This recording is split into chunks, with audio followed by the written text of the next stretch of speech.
Welcome to all in this new video and I hope you all will be absolutely safe and fine. आपने play button दबा ही दिया है तो हम start करते हैं इस टॉपिक को। मटेरियल कॉस्टिंग के अंडर पढ़ने वाले हैं EOQ and stock levels. EOQ economical order quantity and इस वीडियो में हम पढ़ने वाले हैं स्टॉक लेवल्स के बारे में। साथ में ईओक्यू और स्टॉक लेवल के कुछ क्वेश्चंस भी करेंगे। तो आइए स्टार्ट करते हैं इसे बिना किसी टाइम पास के।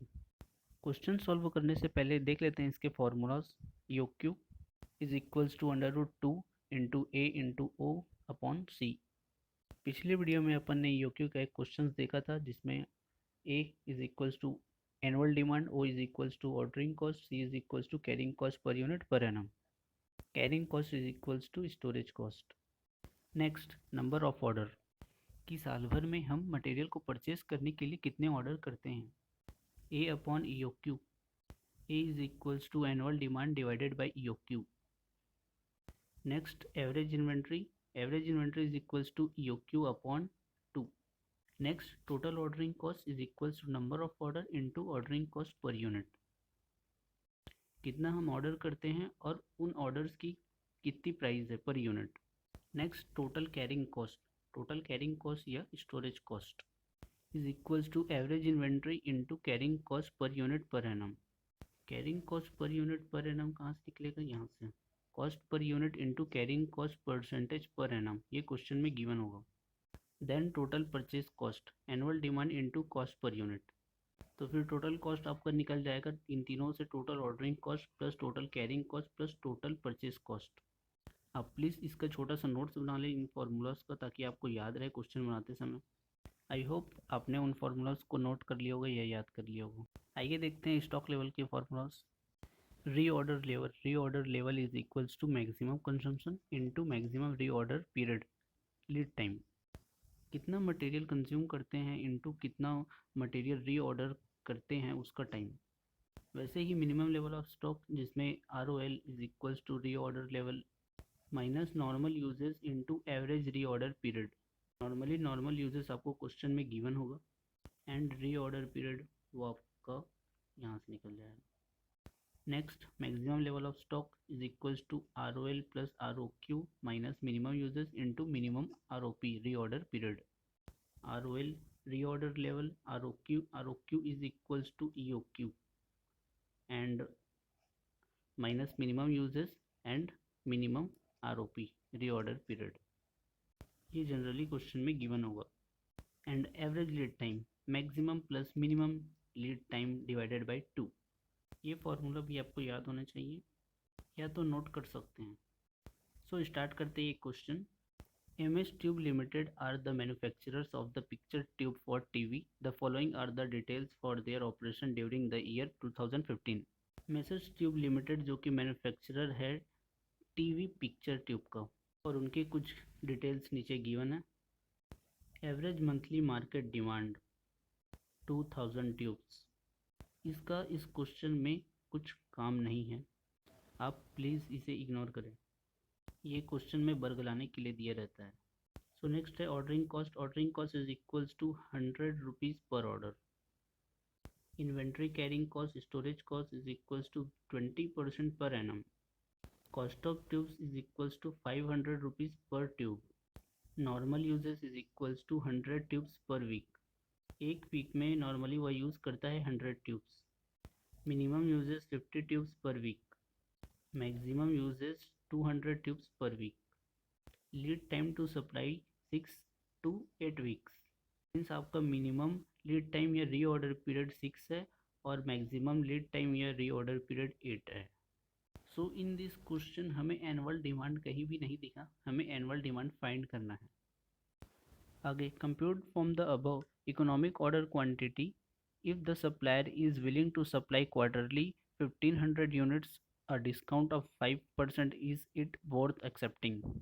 मीन्स हमें इकोनॉमिक ऑर्डर क्वांटिटी फाइंड करना है और यह बताना है कि अगर वह 1500 यूनिट क्वार्टरली परचेस करेगा विथ 5% डिस्काउंट तो वह कितना सेविंग कर लेगा। फिर reorder level, minimum level of stock and maximum level of stock भी फाइंड करना है। सो देखते हैं सॉल्यूशन। आप प्लीज़ फार्मूला को साइड में रखें और साथ ही साथ इस क्वेश्चन को सॉल्व करते जाएं ताकि आपको वन टाइम में समझ में आ जाए। सो हमें फर्स्ट एनुअल डिमांड निकालना है। A is equals to normal usages per week into 52 weeks. हमें एनुअल डिमांड मतलब पूरे ईयर का डिमांड हमें निकालना है, तो पर वीक हमें क्वेश्चन में गिवन है नॉर्मली, तो पूरे साल भर का 52 वीक्स से हम निकाल सकते हैं। तो नॉर्मल यूजेस 100 गिवन था, 100 ट्यूब्स इंटू 52 वीक्स, तो निकल जाएगा हमारा annual demand 5200 tubes. Then question में हमें गिवन था ऑर्डरिंग कॉस्ट पर ऑर्डर और carrying cost per unit per annum.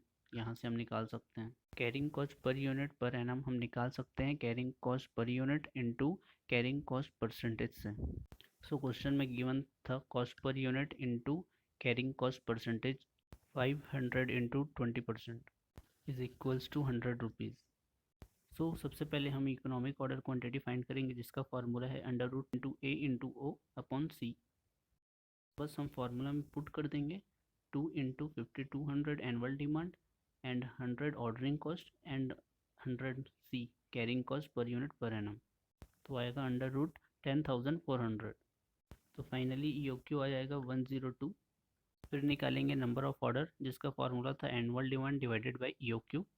Formula में पुट कर देंगे 5200 annual demand divided by 102 EOQ, तो आ जाएगा 51 अप्रॉक्स ऑर्डर साल भर का। Next average inventory is equals to EOQ divided by 2। EOQ 102 divided by 2 is equals to 51। फिर नेक्स्ट टोटल ऑर्डरिंग कॉस्ट, जिसका फार्मूला था number of order into order cost. बस पुट कर देना है 51 order into 100 rupees per order, तो आएगा 5100 rupees total ordering cost. Then next carrying cost is equals to, इसका फॉर्मूला था carrying cost per unit per annum into average inventory. So carrying cost per unit per annum आया था 100 rupees into average inventory 51 is equals to 5100 rupees total carrying cost. Then total purchase cost is equals to, इसका formula था annual demand into cost price. 5200 annual demand into 500 purchase price is equals to 26 lakh rupees total purchase cost. फिर total cost find करेंगे इन तीनों से, total ordering cost, total carrying cost and total purchase cost से। तीनों को plus कर देंगे, total ordering cost 5100, total carrying cost 5100 and total purchase cost 26 lakh, तो टोटल कॉस्ट होगा 26 लाख 10,200 रुपीज़। फिर निकालेंगे if the supplier is willing to supply quarterly 1500 units at a discount of 5%। अगर वह बंदा हमें सप्लाई करना चाहता है 1500 unit eight a discount of 5% units, तो टोटल कॉस्ट कितनी होगी। सो जो यूनिट गिवन है वह 1500 यूनिट ईओक्यू हो जाएगा हमारा, और 5% डिस्काउंट बोला है, तो कॉस्ट ऑफ ट्यूब्स 500 का था, उसमें 5% डिस्काउंट करेंगे तो आएगा हमारा 475 रुपीज़। तो न्यू कॉस्ट ऑफ ट्यूब होगा 475 रुपीज़, और new carrying cost per unit पर एनाम हो जाएगा 5% डिस्काउंट की वजह से 95 rupees. New cost 475 and 20% question में गिवन था carrying cost percentage. Then next number of order 5200 annual demand divided by 1500 EOQ, तो नंबर ऑफ ऑर्डर आएगा 3.46 order. Then average inventory is equals to 1500 divided by 2, तो आएगा 750। Then next total ordering cost is equals to 3.46 into 100 rupees order cost, तो आएगा total ordering cost is equals to 346 rupees. Then total carrying cost is equals to average inventory into carrying cost per unit per annum, 750 into 95 rupees carrying cost per unit per annum, तो आएगा total carrying cost is equals to 71,250 rupees and total purchase cost is equals to 5200 annual demand and 475 rupees cost per unit, तो आएगा 24,70,000 rupees total purchase cost. फिर total cost is equals to total ordering cost, total carrying cost plus total purchase cost is equals to आएगा 25,41,596 rupees. तो देखते हैं जब हमने without discount हमने टोटल कॉस्ट फाइंड किया था तो हमारा आया था 26,10,200 रुपीज़। और जब हमने विथ डिस्काउंट 5% डिस्काउंट पे हम जब हमने टोटल कॉस्ट फाइंड किया तो आया हमारा 25,41,596 rupees.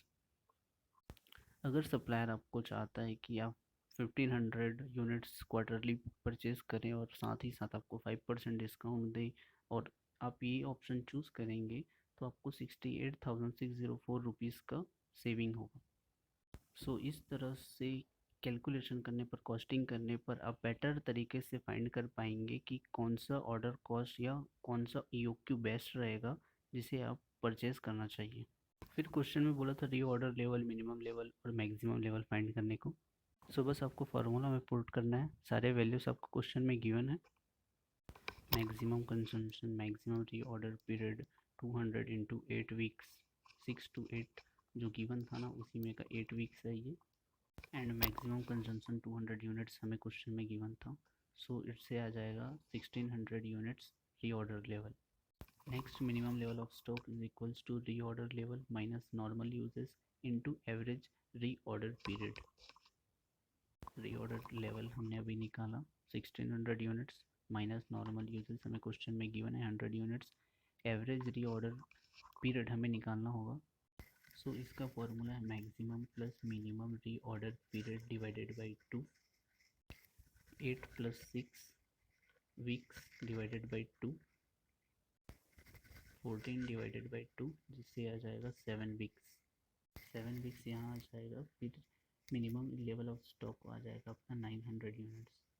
Then next maximum level of stock जिसका फॉर्मूला है reorder level plus reorder quantity minus minimum usages into minimum reorder period. Minimum reorder period is equals to 6, minimum usages is equals to 50 and reorder quantity is equals to EOQ जो हमने निकाला था 102 and reorder level 1600 units. So इस तरह से maximum level of stock आया 1402 units. इस तरह से यह क्वेश्चन समाप्त हुआ। आप प्लीज़ इसे कॉपी में नोट करें ताकि अपने वर्ड्स में अच्छे से समझ लें और फॉर्मूला ज़रूर नोट करें। इसी तरह मिलते रहेंगे न्यू वीडियो के संग। यह टॉपिक कंप्लीट हुआ।